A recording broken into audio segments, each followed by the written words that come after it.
Hi, this is John Thorson, head Torah and Psychotherapist. And this week's Torah and Psychology post for Parashat Beshalach and the war in Israel is titled Remembering to Forget.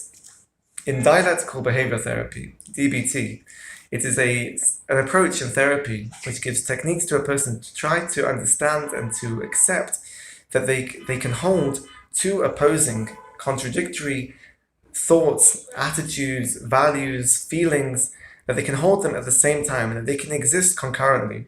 And rather than being engaged in a process of conflict, psychological conflict, of trying to resolve this conflict and this contradiction, a person can accept them and to understand, to acknowledge that they can exist at the same time. So, for example, when a person has gone through a trauma or some intense experience, some intense psychologically distressing experience, instead of trying to push away the experience, to try and forget, for example, to try and be in denial or to forget or to maybe minimize the experience, they are stuck as well with understand that, but also in this existence that they just can't forget. They're always remembering, and they're caught up in this loop of trying to always forget, but always remembering at the same time. So instead of being involved and engaged in this psychological tension and conflict, what DBT tries to teach a person is that they can acknowledge and accept that always trying to forget and always remembering can exist at the same time, and reflects this paradoxical nature of our existence. And through acceptance, that it leads to a more flexible psychological outlook, which leads to more adaptive and a healthier way of being able to respond and move on. Following this, whether it's trauma or through intense experiences, it is able to let go, in a sense, of this fighting with this tension, with this resolving of conflict, and instead acknowledges and accepts and creates a space to hold two diametrically opposed and contradictory values at the same time. And in this week's parsha, we have the pasuk of K'tav zot zikaron b'sefer v'gam ba'aznei Yehoshua. And the Griz, in the Chidushei HaGriz on the parsha, says that this pasuk actually can be learned or relates to two different contexts. One is the actual straight understanding, the direct understanding of the context of the pasuk, which is referring to Amalek. That it's relating to writing down what happened with Amalek, what they did to the Bnei Yisrael, so that we should always remember what Amalek did to the Bnei Yisrael, but also the second part is to say to wipe them out, to wipe out Amalek, to destroy them. So within this pasuk itself, we have a dialectical understanding of always remembering, but in order to destroy, to wipe out, in order to forget. This is remembering in order to forget, which is incorporated within the pasuk, and this is reflected in the Rambam, when he writes in the Sefer Mitzvahs that there are two mitzvahs for Amalek, as we said, which is to always remember, but then to wipe out as well. So within this pasuk, we see there's already a message which is relating to DBT. But as we said, the Griz has another interpretation where he understands that this pasuk is relating also to Torah shebichsav and Torah shebal peh. That K'tav zot zikaron b'sefer is talking about Torah shebichsav.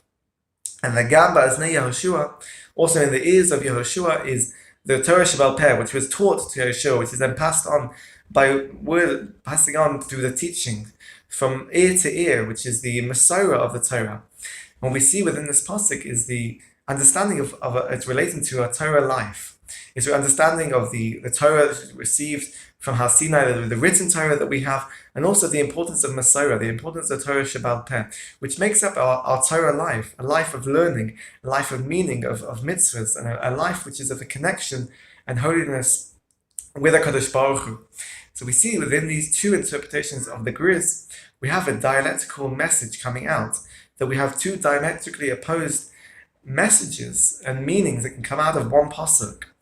One is referring to the Torah, a life of Torah shebichsav and Torah shebal peh, a life of meaning, as we said, holiness and connection and understanding the value to our life.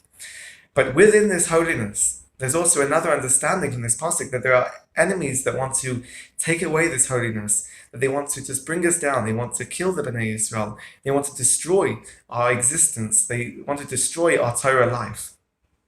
So incorporated within this pasuk and the two interpretations of the Griz, we see this diametrical and this dialectical understanding of our life. These two opposing, contradictory realities in our life, which really gives us an insight into what it means to be a Jew, what it means to hold this paradoxical understanding and this challenge of living a Torah life. That yes, we have Torah Shbichsav, we have Torah Sheval Peh, we have the life of Torah and meaning and holiness, but at the same time there will always be this Amalek, there will always be these enemies that want to bring us down and take away this Torah life of mitzvahs and chesed, of kindness, of meaning and connection to HaKadosh Baruch Hu. They just want to destroy it. And the message of DBT and what we can see from this understanding from the Griz is to, by accepting and acknowledging this dialectical reality of our life, it helps us to hold it at the same time, and it helps us to deal with the challenges that we are facing right now. This is our history from the time of Amalek, through the ages, through the years, whether it's the Holocaust as well, and certainly now with Hamas, that we have to understand that what we need to connect to as well, but understand is that we have a Torah life, a life of meaning, a life of achdus, a life of kedusha, but there will always be these enemies that want to bring us down. And hopefully it will help us through this more flexible understanding and acceptance through DBT. It will lead us to help us get through this challenge and get to the ultimate dialectical DBT experience in the times of Mashiach, which the Gemara in Pesachim says, La'atid lavo, yamru yivarchu, ala ra'ah, kemo shemevarchim ala tova. That in the future, the times of Mashiach, people will make a blessing, they make a bracha on bad, just as they make a blessing and a bracha on the good. It will be so clear to us in those times how to hold these an opposing dialectical existence. It will be clearer to us in the times of Mashiach. And hopefully we'll get to that time very soon. Have a great Shabbos and keep well.